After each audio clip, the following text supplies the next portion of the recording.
اور کہتے ہیں آخر میں ایک خاتمہ بھی ہے۔ تو یہ فوائد بدریہ اور تواریخ حبیب الہ جو ہے نا، یہ اس زمانے کی اردو کتابوں میں بڑی اہم ہے۔ اس کے دوران ڈاکٹر صاحب نے ایک اور اس زمانے کا کام نقل کیا کہ اس زمانے میں سیرت کی کتابوں کے ترجمے بھی شائع ہونے شروع ہو گئے۔ لوگوں نے اردو زبان میں سیرت کے اہم مصادر کا ترجمہ کرنا شروع کیا، جیسے سیرت ابن ہشام کا ترجمہ ہے۔ اسی طرح ایک کتاب ہے فتوح الشام، جو امام واقدی کی طرف منسوب نہیں ہے، کسی اور نے لکھی ہے، لیکن اس کو واقدی کی طرف منسوب کیا جاتا ہے، اور یہ آپ لوگوں میں سے کسی نے پڑھی ہوگی۔ بڑی بڑی زبردست کتاب ہے، جو اس زمانے میں صحابہ نے جنگیں لڑی تھی، تو ان جنگوں کی کارگزاری اس میں فتوح شام میں، تو بڑی بہترین قسم کی کتاب ہے، نیٹ پر بھی مل جاتی ہے، ضرور اس کو پڑھنا چاہیے۔ بالکل ایک ناول کے انداز میں ہے۔ اور اس وقت کیا ہوا تھا اور کس قسم کے صحابہ نے اور تابعین نے کس قسم کی جرت جو ہے نا دکھائی تھی، وہ گویا کہ اس کتاب میں آپ کو ملے گی۔ تو اس فتوح الشام کا بھی ترجمہ اسی زمانے میں ہوا، اور ڈاکٹر صاحب کے بقول ایک عالم نے عبد الرزاق کلامی ایک تھے، انہوں نے سمسام الاسلام کے نام سے اس کا باقاعدہ منظوم ترجمہ کیا۔ اس پورے اس جو ایک حرب کی تاریخ، ایک جنگ کی تاریخ تھی، تو انہوں نے اس کو منظوم انداز میں بھی اس کو ہی۔ اس کے علاوہ ڈاکٹر صاحب کے بقول اس میں شمائل ترمذی کے ترجمے ہوئے۔ اسی طرح جو امام ابن قیم کی کتاب آپ نے پڑھی زاد المعاد، تو زاد المعاد کا ترجمہ ہوا۔ تو گیا کہ اس زمانے میں ایک کام یہ بھی ہوا کہ کتابوں کے ترجمے بھی ہوئے۔ تو یہ اس زمانے کی اس وقت یہ کام ہوا۔ اس کے بعد جب خاص طور پر جو ہے نا جب مغلیہ دور ختم ہو گیا، اور 1857 سے کچھ دیر پہلے جب انگریز جو ہے نا قابض ہونا شروع ہو گیا، اور 1857 میں تو مکمل قابض ہو گیا، تو اس دور کو پھر ڈاکٹر صاحب نے کہا ہے دور جدید، اور اس کو پھر وہ برصغیر کا دور جدید ڈاکٹر صاحب شمار کرتے ہیں۔ تو اس دور میں ہوا کیا، اس دور میں چونکہ انگریز قابض ہو چکا تھا، تو ظاہر ہے انگریز لوگوں نے جہاں اسلام کو نقصان پہنچانے کی کوشش کی، تو وہاں انہوں نے نبی علیہ الصلوۃ والسلام کی ذات اقدس کو بھی جو ہے نا اپنا نشانہ بنایا۔ تو اسی زمانے میں ایک پادری تھا جو مرتد ہو گیا تھا، عماد الدین۔ تو عیسائیت اس نے اختیار کر لی تھی، اور بہت سارے لوگ مرتد ہو گئے تھے۔ ظاہر ہے عیسائیوں کا جو آدمی عیسائی ہو جاتا تھا، اسے بہت کچھ وہاں مراحت ملتی تھی، اور اگر وہ کچھ پڑھا لکھا ہوتا تھا تو اور زیادہ مراحت مل جاتی تھی۔ تو اس پادری عماد الدین نے سیرت پر ایک کتاب لکھی، یعنی آپ علیہ السلام کی سیرت کو نشانہ بنانے کے لیے۔ تو اس کا جواب جو ہے نا، وہ مولانا الطاف حسین حالی صاحب نے دیا، جو اردو کے مشہور شاعر ہیں۔ اور اسی طرح ایک مولوی چراغ علی صاحب تھے، جو سر سید کے دوستوں میں سے تھے، انہوں نے اس کا جواب دیا۔ گویا کہ اب یہ جو دور ہے، یہ دور اب تھوڑا سا دفاعی سیرت، اس میں ڈیفینسو انداز آ گیا، کہ سیرت کا دفاع کرنا ہے، ڈیفینس کرنا ہے مستشرقین کے اور پادریوں کے جو سیرت پر اعتراضات ہوتے ہیں، اس کا دفاع کرنا ہے۔ تو اس میں اسی زمانے میں ایک شخصیت تھے سر ولیم میور، اور شاید آپ لوگوں نے ان کا نام سنا ہو، یہ وہاں یو پی کا گورنر تھا۔ تو اس نے کتاب لکھی ہے لائف آف محمد، 4 جلدوں میں، بڑی ضخیم کتاب لکھی لائف آف محمد۔ تو ظاہر ہے یو پی آج بھی ہندوستان کا سب سے بڑا صوبہ ہے، تو یو پی کا وہ ظاہر لیفٹیننٹ گورنر تھا، اور جو ہے نا پھر وہ عربی بھی جانتا تھا، فارسی بھی جانتا تھا، تو اور یہ بڑی ضخیم کتاب تھی۔ تو یہ کتاب انگریز سرکار نے خاص طور پر اپنے اس اخراجات سے شائع کیا، اور حکومتی سرپرستی میں اس کو پھیلایا، تو یہ کتاب بڑی پھیل گئی۔ اور یہ زمانہ ہے 1860 1864 کا۔ تو اس کتاب نے مسلمانوں کا دل بہت دکھایا، کیونکہ اس کتاب میں ظاہر ولیم میور ایک انگریز تھا، تو اس نے آپ صلی اللہ علیہ وسلم کی خاص طور پر سیرت پر بڑے رقیق قسم کے عملے کیے، بڑے بیکار قسم کے عملے کیے، آپ صلی اللہ علیہ وسلم کے تعدد ازواج کو لے کر، اسی طرح آپ صلی اللہ علیہ وسلم کی بیویوں کو لے کر، آپ صلی اللہ علیہ وسلم کی جہاد کے کچھ واقعات کو لے کر، اور خاص طور پر اس نے یہ بات کہی تھی کہ آپ صلی اللہ علیہ وسلم جو ہے نا اصلاً اسماعیلی تھے ہی نہیں، آپ عرب النسل تھے ہی نہیں، عربی النسل تھے ہی نہیں۔ اور اسی طرح مکہ کے حوالے سے اس نے بڑے خرافات کہے۔ تو گویا کہ اس کتاب نے ٹھیک ٹھاک سیرت کو نشانہ بنانے کی کوشش کی۔ تو جب اس کتاب کا مسلمانوں کو علم ہوا، خاص طور پر سر سید صاحب کو جب ہوا، تو سر سید صاحب نے ارادہ کیا کہ اس کتاب کا جواب دینا چاہیے۔ اور یہ بھی ایک بڑی زبردست ہسٹری ہے۔ کبھی جب آپ سر سید احمد خان صاحب کی سوانحات پڑھو نا، تو آپ یہ ہسٹری ضرور اس کو پڑھیں، کہ سر سید صاحب نے اس کتاب کے لکھنے کے لیے کیا کیا مشورے کیے، کس قسم کا انہوں نے پروگرام بنایا۔ اب سر سید صاحب جو تھے، ان کا ارادہ تھا، اب وہ انگریزی میں اتنے ماہر نہیں تھے، وہ اصلاً مولوی تھے سر سید احمد خان صاحب، اگرچہ انہوں نے کالج اور یونیورسٹی بنائی ہے، لیکن وہ اصلاً جو ہے نا وہ ایک مولوی ٹائپ کے آدمی تھے، تو اب وہ انگریزی سے اتنے واقف نہیں تھے، تو اب اور وہ ان کا تھا کہ اس کا جواب لکھنا ہے۔ اب اس کے لیے انہوں نے کیا کیا، چندہ جمع کیا، پیسے جمع کیے، جو کچھ ان کے پاس تھا وہ لیا، اور وہ یہاں سے چلے گئے لندن، اور وہ برطانیہ چلے گئے۔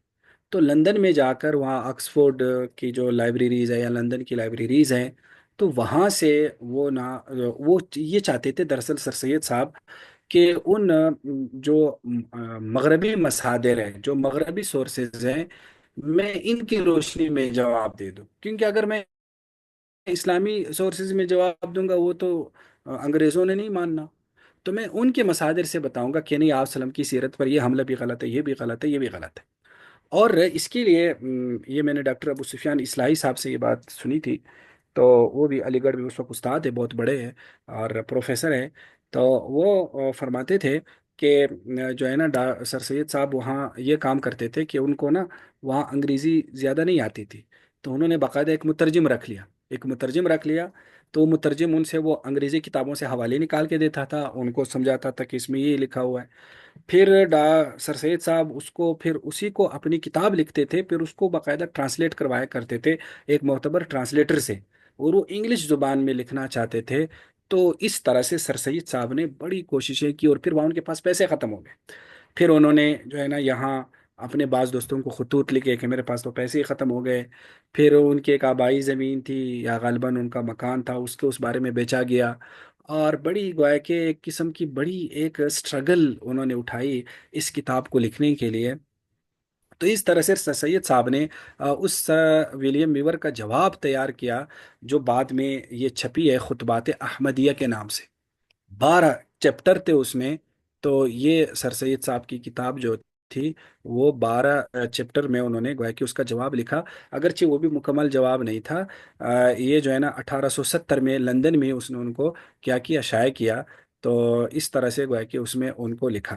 اب یہ جو سر سید صاحب کی کتاب ہے خطبات احمدیہ، یہ دراصل سیرت کی جدید کتابوں کی پہلی اینٹ ہے، یا وہ پہلی کتاب ہے۔ وہ کیسے؟ کہ ایک تو اس کتاب میں پہلی بار جو نبی علیہ صلاۃ والسلام کی سیرت پر کچھ اعتراضات ہوتے ہیں اس کو موضوع بحث بنایا گیا، اور یہاں سے پھر ایک بحث چلی بر صغیر میں کہ سیرت پر کہاں کہاں مستشرقین نے، انگریزوں نے یا دشمنان اسلام نے اعتراضات کیے، اس کا جواب دیا جائے۔ تو ایک تو یہ کتاب اس لحاظ سے بڑی اہم ہے۔ دوسرا، اس کتاب میں پہلی بار سر سید صاحب نے مصادر سیرت کا پر تنقید کی، یعنی اس پر ایک نقد لکھا کہ یہ جو سیرت کے سورسز ہیں وہ سارے سیم نہیں ہیں، اور سیرت کے سورسز میں جو سیرت کی روایات ہے سب کو ماننا ضروری نہیں ہے۔ تو اس طرح سے انہوں نے جو ایک مصادر اور مراجع کا جو ایک نقد ہے نا، اور اس کا جو اس کا ایک یعنی جو اس کا کریٹیسزم ہے، اس کو انہوں نے جو ایک کریٹک اسٹڈی ہوتی ہے، یعنی ایک کریٹیکل اسٹڈی، ایک تنقیدی جو مطالعہ ہوتا ہے، وہ انہوں نے اس کا رواج دیا۔ اب سر سید صاحب کے افکار سے ضروری نہیں کہ ہم متفق ہو، انہوں نے اس میں کافی ظاہر ہے غلط باتیں بھی کی ہیں، اور خود بھی وہ بڑے مواقع پر پھسلے ہیں، لیکن ایک میتھڈ انہوں نے دے دیا کہ بھائی سیرت کے مصادر کا ایک تنقیدی جائزہ ضروری ہے۔ تو اس طرح سے انہوں نے ماخذ کو بھی نشانہ بنایا اور ماخذ پر بھی بات کی، اور اسی طرح آپ صلی اللہ علیہ وسلم کی عرب ہسٹری پر انہوں نے بات کی، اور آپ صلی اللہ علیہ وسلم اسماعیلی ہے اس پر انہوں نے بات کی۔ تو یہ 12 خطبات کی یہاں ڈاکٹر صاحب نے نا جو ہے نا یہ میرے خیال میں یہاں انہوں نے یہاں کا وہ بھی دی ہے اس کی اگر میں غلط یہ مندرجات بھی دیے ہیں، جیسے مثلا نا عرب کا جغرافیہ، ٹھیک ہے، اور یہ اس بات کا ثبوت کہ فاران مکئی کے پہاڑ ہیں، اور عربوں کے رسوم و رواج اور مذاہب عرب قبل از اسلام، یہودی اور عیسائی مذہب کو اسلام سے فائدہ ہوا یہ نقصان، یہ بڑی اہم بات ہے جو سر سید صاحب نے کی ہے۔ یعنی دراصل سر سید صاحب ان کو جو قرآن بھی یہی کہتا ہے کہ بھائی تو عیسائی اور یہودیوں کو قرآن بھی مخاطب کر کے کہتا ہے نا کہ آپ اسلام کی کیوں مخالفت کرتے ہو، قرآن تو تمہاری کتابوں کی تصدیق کرتا ہے نا۔ تو گویا کہ وہ سر سید صاحب نے اسی پہلو سے بیان کیا کہ عیسائی لوگ اور یہودی لوگ، خاص طور پر چونکہ عیسائی زیادہ تھے، کہ یہ نبی علیہ السلام کی اتنی مخالفت کیوں کرتے ہیں، اسلام تو ان سے ہم آہنگ ہے، اور ان کی بہت ساری چیزوں کی تصدیق کرتا ہے۔ اسی طرح پھر ایک قدیم مصادر سیرت کا جائزہ، پھر روایات مذہبی کا معتبر اور غیر معتبر ہونا، پھر قرآن پاک کے حوالے سے انہوں نے کچھ بات کی، پھر تاریخ مکہ اور آپ علیہ السلام کے اجداد، یعنی آپ کے آبا و اجداد کا آپ کا نسب نامہ، اور اسی طرح جو تورات اور زبور میں آپ السلام کے متعلق بشارات آئی ہیں، یہ دراصل انہی کو سنانے کے لیے انہوں نے کی کہ دیکھو، تم جس پیغمبر کو جس پہ پر یہ اعتراضات کرتے ہو، ان کی نشانیاں تو خود آپ کی کتابوں میں آئی ہے۔ اور شق صدر اور معراج پر، اور اسی طرح 12 سال کی عمر تک حضور صلی اللہ علیہ وسلم کے حالات، اس طرح سے سر سید صاحب نے یہ خطبات احمدیہ جو ہے نا وہ تیار کی، اور جو ہے نا اس نے بعد میں بہت سارے سیرت کے حوالے سے نئے نئے مباحث کو جنم دیا، اس کتاب نے، خطبات احمدیہ نے۔ اسی زمانے میں ایک اور کتاب ڈاکٹر صاحب کے بقول لکھی گئی ولیم میور کے جواب میں، اور وہ سر سید صاحب کی کتاب سے زیادہ عالمانہ تھی اور زیادہ بہترین کتاب ہے۔ وہ تھے سر سید سید امیر علی، سر سید امیر علی۔ یہ جو سر سید امیر علی تھے، ڈاکٹر صاحب کے بقول یہ بنگال کے رہنے والے تھے، عربی فارسی اچھی طرح سے جانتے تھے، اور اس وقت کے وہ واحد مسلمان جج تھے کلکتہ ہائی کورٹ کے۔ اور چونکہ انگلستان میں بھی انہوں نے تعلیم حاصل کی تھی تو انگریزی ٹھیک ٹھاک ان کی تھی، تو انہوں نے ایک کتاب لکھی جس کا نام یہ critical appraisal of the life and achievements of Muhammad. یہ انہوں نے نا کتاب ایک بہت یونیک انداز میں لکھی ہے۔ انہوں نے اس کتاب میں ولیم میور کے اعتراضات اور جوابات کا انداز نہیں اپنایا ہے کہ آپ وسلم کی سیرت پر یہ اعتراض ہوتا ہے اس کا یہ جواب ہے، نہیں۔ انہوں نے جس طرح کے نام سے ظاہر ہے کہ لائف اینڈ اچیومنٹس آف محمد، کہ نبی علیہ السلام کی زندگی اور آپ نے جو اچیومنٹس، جو آپ نے کامیابیاں اور جو اپنی چیزیں حاصل کی اپنی زندگی میں، اس کا ذکر، یعنی یہ کتاب دراصل مثبت انداز میں، بجائے اس کے کہ کسی کا نام لیے بغیر کہ تم نے یہ کہا ہے اس کا یہ جواب ہے، نہیں، ایک مثبت انداز میں سیرت کی کتاب لکھی، لیکن وہ تمام اعتراضات کا جوابات ٹھیک ٹھاک انداز سے دیا۔ مثلا جیسے ولیم میور یہ بات نہیں مانتے تھے کہ آپ صلی اللہ علیہ وسلم جو ہے نا اسماعیل علیہ السلام کی نسل میں سے ہیں، وہ اس بات کو ظاہر ہے بعض یہودیوں اور عیسائیوں کو یہ بات بری لگتی ہے کہ آپ صلی اللہ علیہ وسلم کو نا ابراہیمی بتایا جائے، کہ آپ صلی اللہ علیہ وسلم جو ہے نا ابراہیم علیہ السلام کی نسل میں سے ہے۔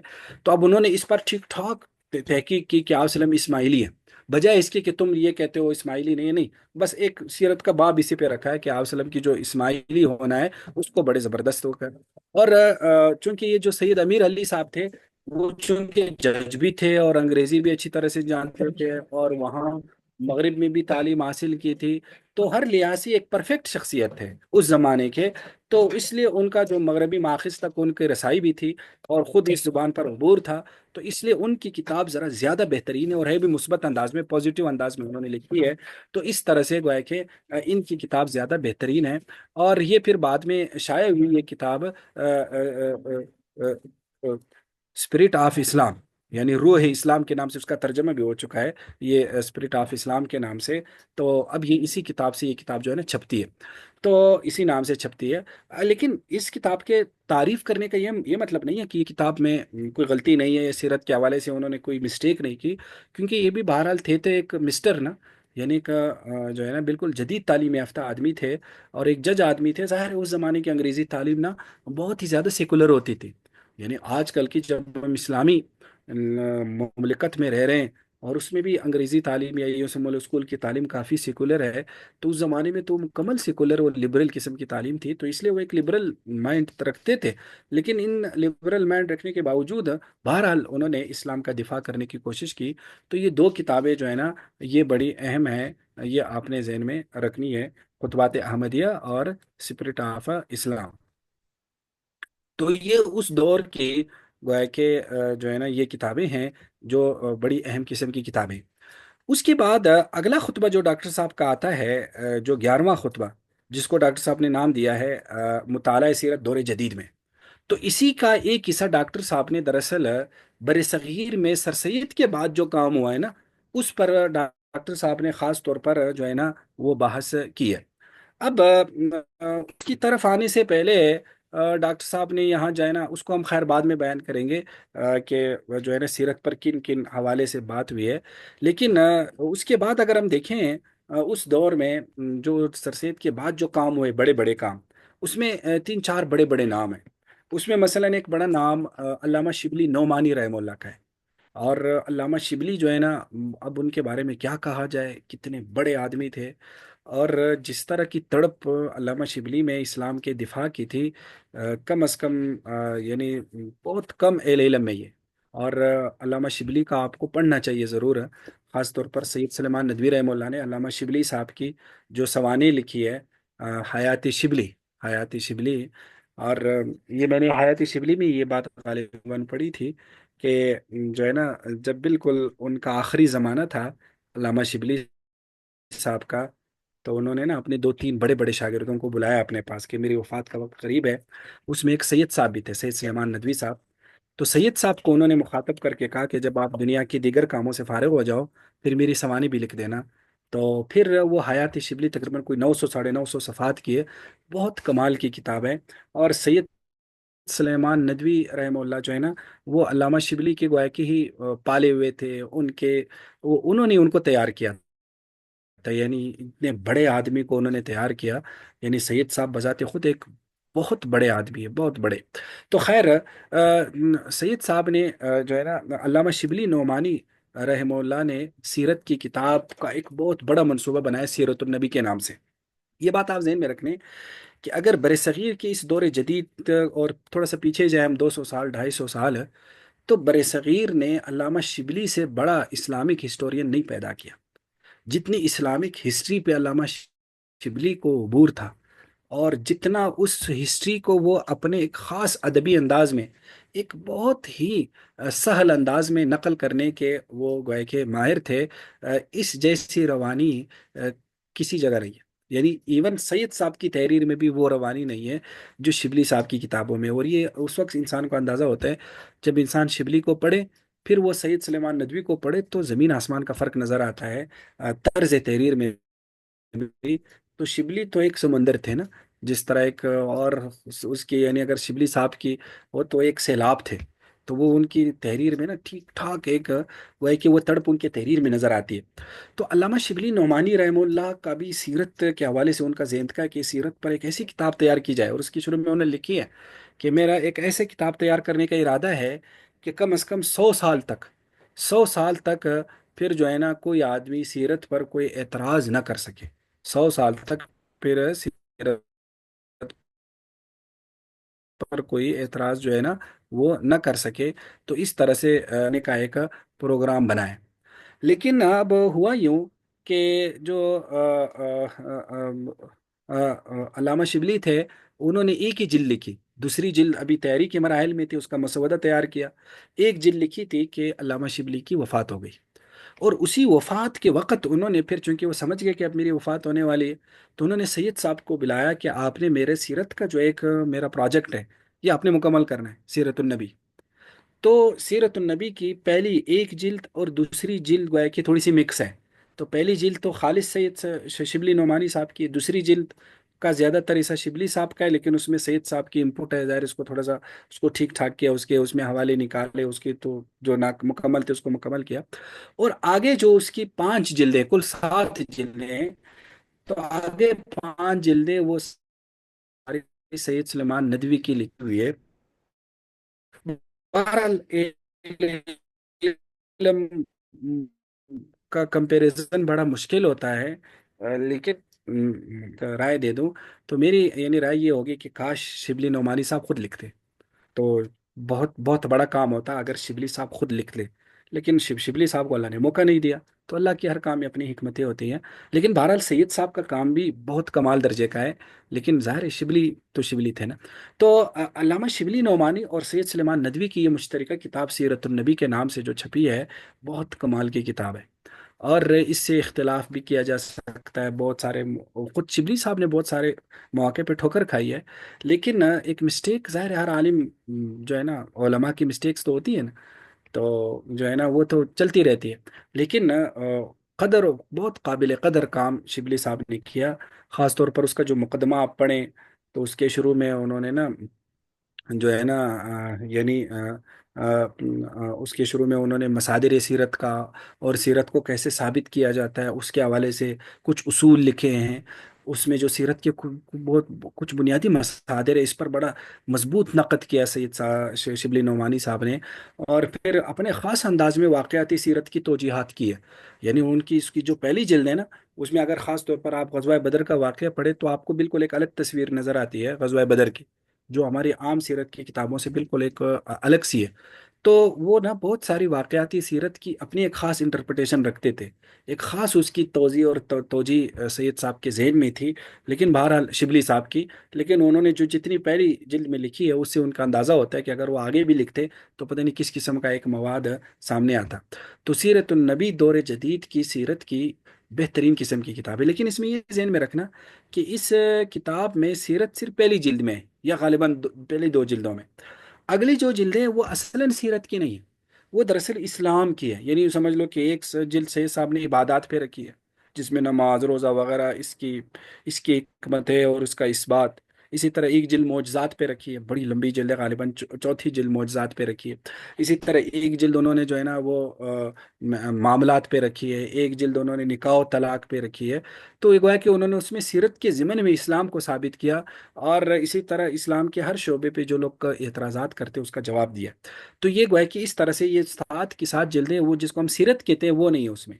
یعنی تو وہ یہ بات آپ کے ذہن میں رہے، شاید سعید صاحب کا، شبلی نعمانی صاحب کا یہی پروجیکٹ ہوگا کہ بھائی پورے اسلام پہ جو اعتراضات ہوتے ہیں اس کو سیرت کے نام سے جواب دیا جائے، یا پھر سید صاحب کا اپنا ایک وہ ہے کہ وہ اس کو اس طرح سے اس میں اس کو بیان کیا جائے۔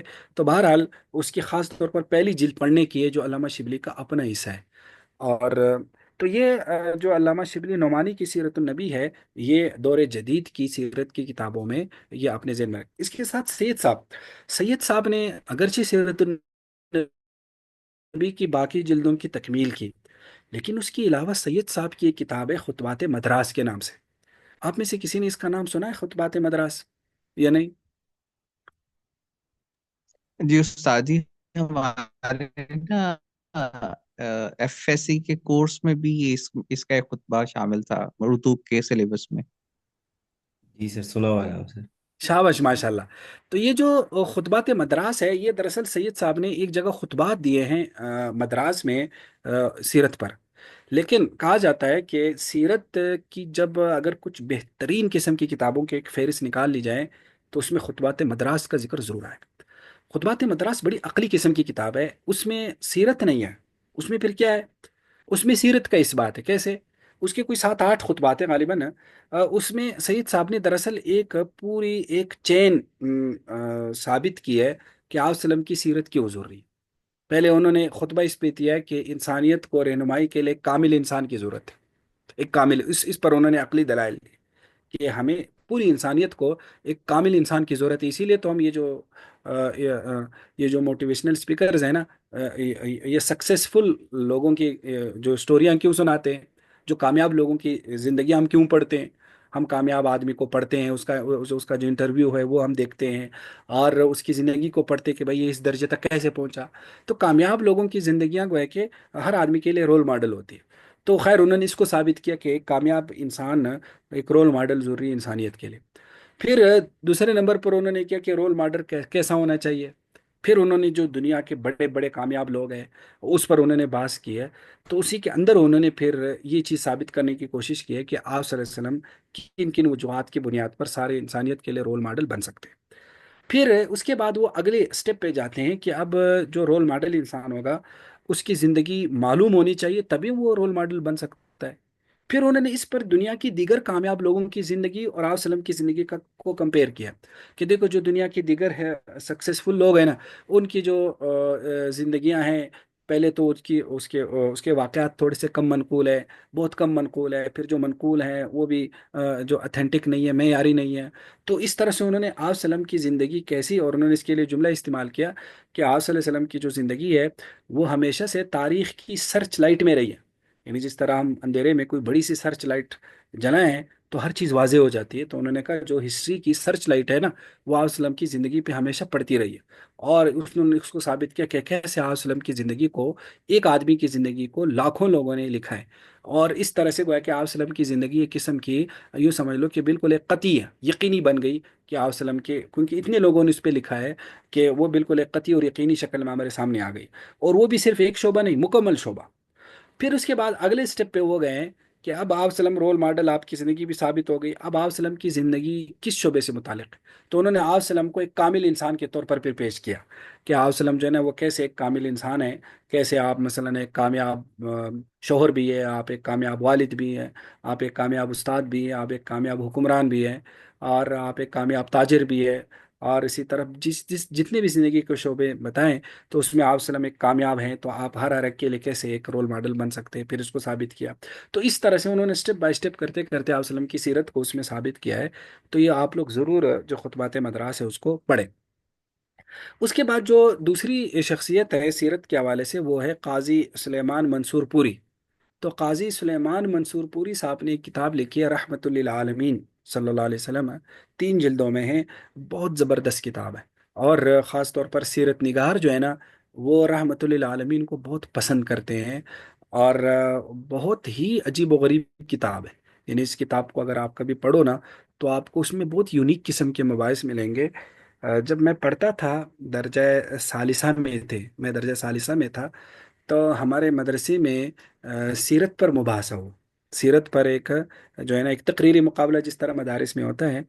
تو اس وقت میرے ذہن میں تھا کہ میں سیرت پر کیا لکھوں، تو خیر وہ لائبریری میں دیکھتے دیکھتے میرے سامنے یہ رحمت للعالمین سامنے آئی۔ ظاہر اس وقت تو اتنا تعارف نہیں تھا کہ قاضی صاحب کون ہے، یہ کتاب کیسی ہے، تو خیر سیرت کے خانے میں وہ رکھی ہوئی تھی۔ تو اس کو، اس کے صفحات الٹتے ہوئے مجھے ایک موضوع نظر آیا جو بہت ہی یونیک مجھے اس وقت لگا، اور وہ ہے بھی یونیک، کہ اس میں انہوں نے، قاضی صاحب نے ایک باب باندھا ہے کہ، یا ایک عنوان باندھا ہے کہ آپ صلی اللہ علیہ وسلم، قرآن پاک میں اللہ تعالیٰ نے جس پیغمبر کی جو خوبی بیان کی ہے نا، وہی خوبی آپ صلی اللہ علیہ وسلم کے لیے قرآن پاک میں بھی بیان کی ہے۔ بڑی یونیک قسم کے انہوں نے نا اس میں ثابت، جیسے مثلا حضرت آدم علیہ السلام کے لیے ثابت کیا کہ وَعَلَّمَ آدم الاسماء، تو اللہ نے آپ کو اسما کی تعلیم دی، تو علامہ یعنی اللہ نے خود تعلیم دی، تو یہی چیز نبی علیہ السلام کے لیے بھی فرمائی، وَعَلَّمَكَ مَا لَمْ تَكُنْ تَعْلَمْ۔ تو اس طرح سے کرتے کرتے انہوں نے ہر پہ وہ آیتیں ساری جمع کی۔ تو چونکہ حفاظ کو تو آیتیں یاد کرنے کا کوئی ایشو نہیں ہوتا، تو آیتیں تو پہلے سے مجھے یاد تھی، تو وہ عنوانات صرف ذہن میں رکھنے تھے اور وہ چیزیں رکھنی تھی، تو میں نے اس میں سے ایک مضمون تیار کی۔ اور اس کے آخر میں انہوں نے، وہ فارسی کا بڑا مشہور شعر ہے کہ دم عیسیٰ، ید دم عیسیٰ ید بیزاداری، آنچ خوبا ہمہ دارند تو تنہا داری، کہ حسن یوسف دم عیسیٰ ید بیضا داری. شاباش، حسن یوسف، حسن دم یوسف عیسیٰ دم دم عیسیٰ عیسیٰ ید بیضا ید داری، بیضا شاباش۔ داری. آنچ خوباں آنچ ہمی خوبا دارن ہمہ تو دارند تنہا داری. تو تنہا داری۔ مجھے یاد ہے جب میں یہ شعر پڑھ رہا تھا، تو ہمارے ایک استاد تھے مولانا لیاقت علی صاحب، اللہ تعالیٰ انہیں جزائے خیر تھے، وہ ایسے ہنس رہے تھے اور سر ہلا رہے تھے۔ تو وہ اس وقت میں وہ پوری آیتیں یاد کی تھی، تو وہ موضوع لیتا تھا کہ مثلا آدم علیہ السلام کے بارے میں یہ کہا گیا، نبی علیہ السلام کے بارے میں یہ کہا گیا، تو اس میں پھر مجھے انعام بھی ملا، پتہ نہیں دوسرا یا تیسرا انعام تھا، تو وہ اس میں مجھے مل گیا تھا۔ تو وہ اس طرح سے یونیک مباحث سے یہ کتاب بھری ہوئی ہے رحمت للعالمین صلی اللہ علیہ وسلم۔ تو اس کتاب کو آپ لوگ ضرور پڑھیں، 3 جلدوں پر ہے، اور یہاں بھی ڈاکٹر صاحب نے اس کا بڑا تعارف کرایا ہے، اور اس کو بڑا وہ ہے کہ اس کی تعریف کی ہے، اور کافی سیرت نگاروں کو جب بھی میں نے پڑھا ہے، تو انہوں نے رحمت للعالمین کتاب کی نا بہت زیادہ تعریف کی ہے۔ بلکہ اگر جو ہے نا ڈاکٹر یاسین مظہر صدیقی صاحب کے، میں ذرا ان کے کلمات، ان کا پچھلے اس میں آیا تھا، ان کا وہ سیرت پر کتنے بڑے نام ہے، تو میں صرف ان کا ایک جملہ ان کے بارے میں آپ لوگوں کو بتاؤں، یہ میرے پاس ان کی ایک کوئی کتاب ہے، تو اسی سے میں آپ لوگوں کو سناؤں۔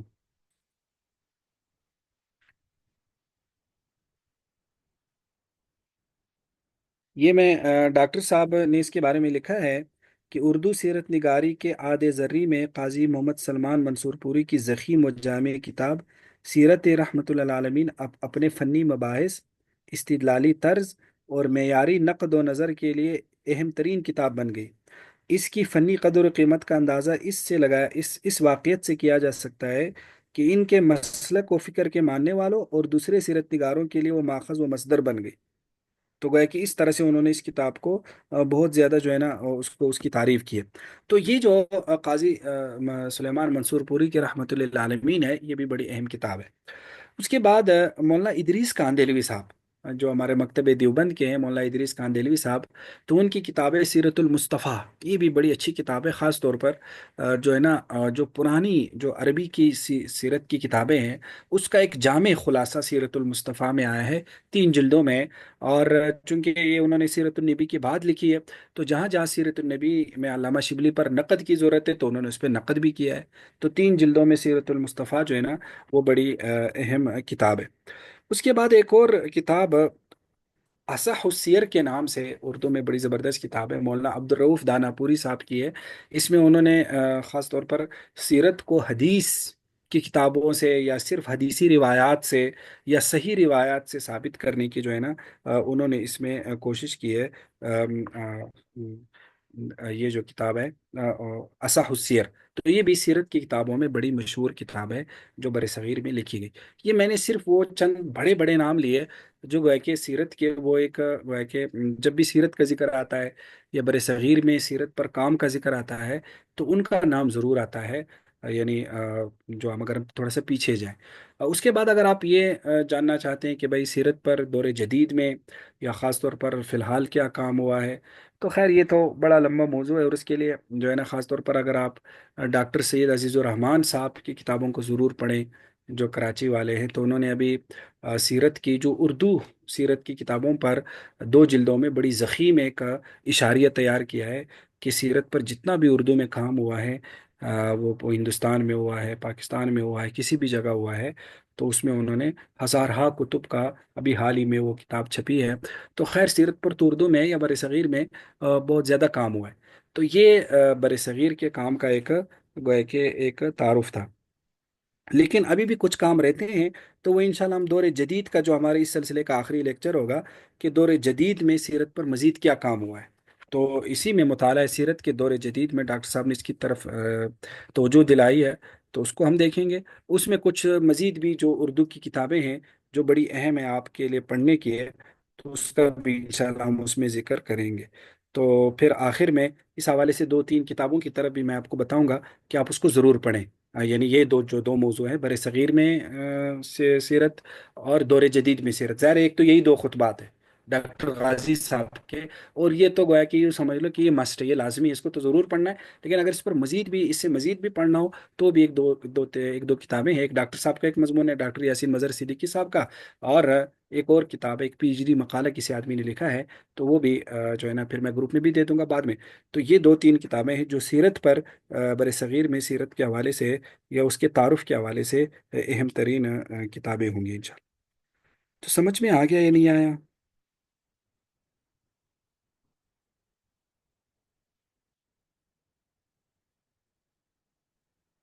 جی سر سمجھ آ گیا۔ چلو جی، کوئی سوال تو نہیں ہے اس سے متعلقہ؟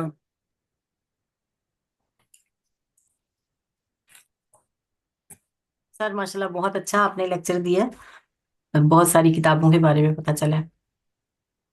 جزاکم اللہ۔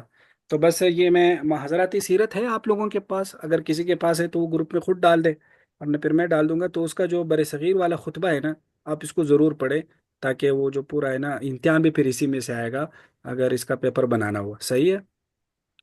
سر یہ آپ نے یہ بک محاضرات سیرت سے کیا؟ جی جی بالکل، اسی میں سے آپ کو بتایا، جی بالکل۔ ٹھیک ہے۔ یہ وہ جو غازی محمود احمد غازی۔ ہاں ہاں، ڈاکٹر محمود احمد غازی صاحب رحم اللہ کی ہے، بالکل۔ جی ویسے بھی یہ معاذرات سیرت تو ویسے بھی تو ڈاکٹر غازی صاحب کی کوئی کتاب چھوڑنے والی ہے ہی نہیں، لیکن معاذرات جی سیرت خاص طور پر آپ ضرور اس کو پڑھیں۔ جو ہم نے اس سلسلے میں جو تھوڑی بہت کچھ باتیں کی ہیں اس میں زیادہ تر وہیں سے لیا گیا ہے، لیکن وہ ظاہر ہے وہ ڈاکٹر صاحب کا اپنا ہی انداز ہے اور اپنا ہی ایک بڑی ہی بہترین قسم کے آپ اس میں جو ہے نا، اب اگر آپ اس معاذرات سیرت کو پڑھو گے تو بہت ساری چیزیں انشاءاللہ پھر سمجھ بھی آ جائیں گی اس سلسلے کے بعد۔ جی ٹھیک ہے، جزاک اللہ سر۔ ٹھیک ہے، السلام علیکم ورحمۃ اللہ۔ وعلیکم السلام۔ وعلیکم وعلیکم السلام السلام ورحمۃ اللہ ورحمۃ اللہ وبرکاتہ۔ وبرکاتہ۔